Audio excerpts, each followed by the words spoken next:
Good evening to you, ladies and gentlemen. Very glad to connect with you once again and continue the topic of profit leadership. So, we have been discussing multiple topics over a period of time so that you can mentally assemble all this and get a perspective of how a leader can drive continuous improvement in his own organization. So, I would like to take the next interesting topic, which is quality philosophy. Now you may be wondering what is this term philosophy really means. When you say quality philosophy, everything starts with a belief that at the high level, at the 40,000 feet perspective level, we try to understand and form a paradigm about something which is later directing the other kind of tools and techniques. So it's very important for profit leaders to appreciate and understand what you mean by quality philosophy. The term philosophy is not a very specific word where everyone understands the term philosophy in their own way. So just to give a perspective, a philosophy is nothing but a kind of thought leadership or a belief from which one can apply them into the real life using certain methodologies and tools and techniques. Thereby he can bring kind of a transformation in his own organization. So the first level of quality philosophy, actually quality philosophy moves on multiple levels. I will try and explain the various levels in which one can appreciate and understand what I am trying to communicate to you. So when we are subsequently going to learn the tools like Six Sigma or ISO 9000 or Lean, etc., it is all based on the foundation created on the concept of quality philosophy. So long time back, when the manufacturers are producing certain kind of gadgets, so they had the first level of quality philosophy, which is level 1 we may call it, sell it and forget it. What does that really mean?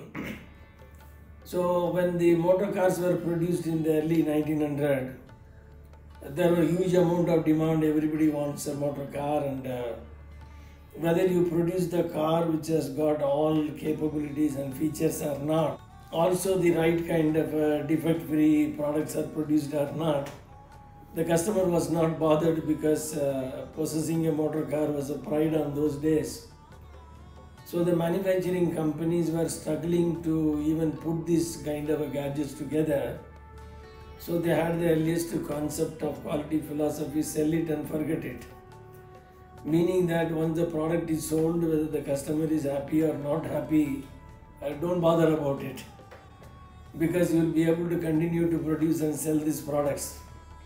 So this was going on for a while, and then subsequently people started getting complaints and then claims from the market. So they wanted to go into the level 2 of quality philosophy, that is at least coming to know about the customer complaint is better than merely sell it and forget it. So they went into the second level of quality philosophy. At least they want to see what the customers are facing, the problems of their products. So that is a little more matured level of quality concept, I must say. That is why it's called a philosophy. It's just a thinking or a paradigm for that matter. So the level 2 was there for a while, and then they thought that no, it's not a good idea to sell the product to the customer which he experiences certain difficulties and defects. And by the time, a lot of competitors have come into the market and they were producing better products.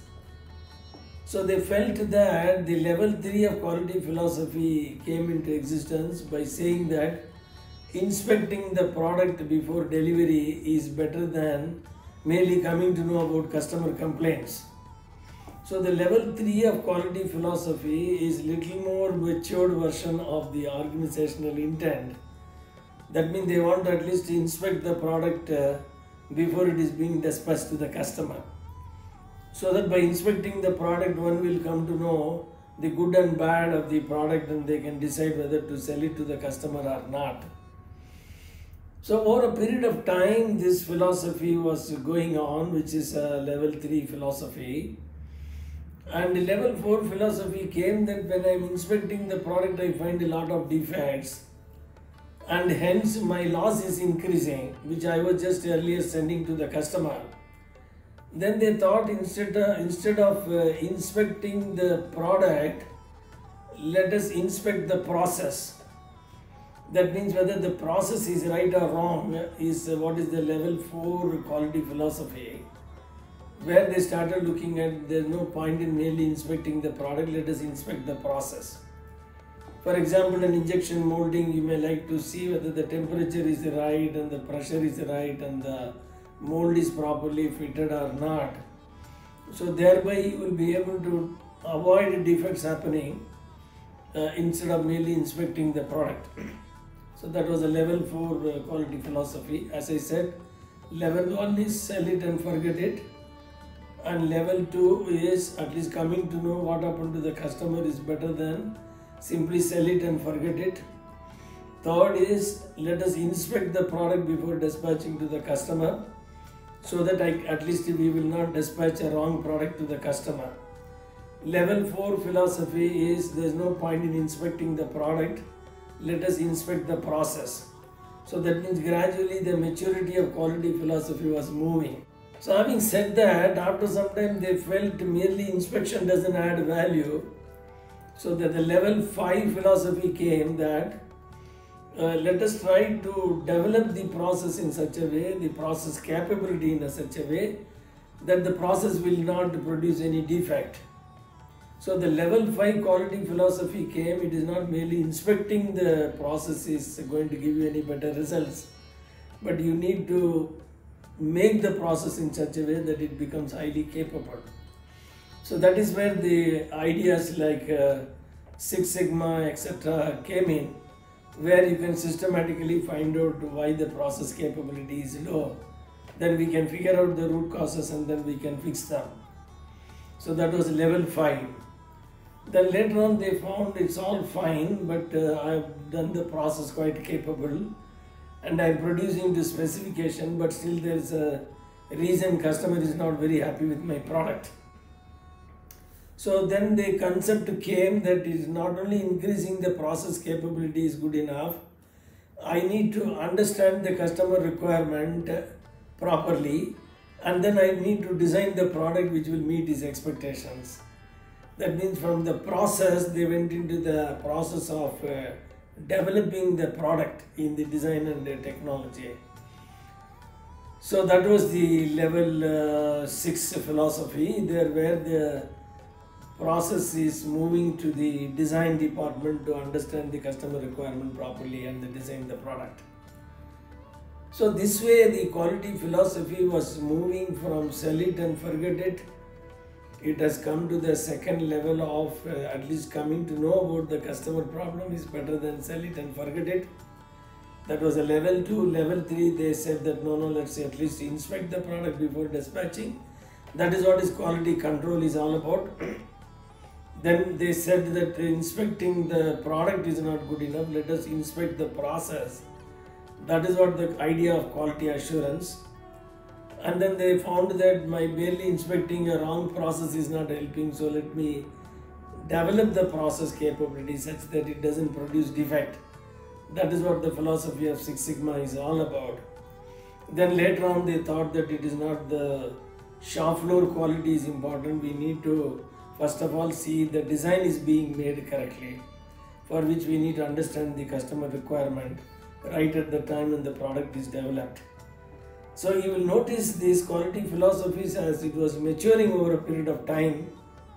Most of the Japanese products are really delighting the customer for the simple reason they are coming from the level 6 quality philosophy. But many organizations in the developing countries are still in the level 1 or level 2 where they are still relying on inspection and then not able to really bring down their cost. I hope this idea of quality philosophy has given you some significant insights. So going forward, for India to develop the most preferred local as well as a global company, we need to upgrade our quality philosophy, which is nothing but the paradigm of the leaders. If the leaders are not changing their paradigm and thinking, nothing will really happen in their company. Thank you very much for patient listening on the topic of quality philosophy. And going forward, we will have much more interesting tools and techniques relating to this quality philosophy. Thank you very much for your patient listening. I appreciate your effort to stay with the various inputs. God bless you. Take care.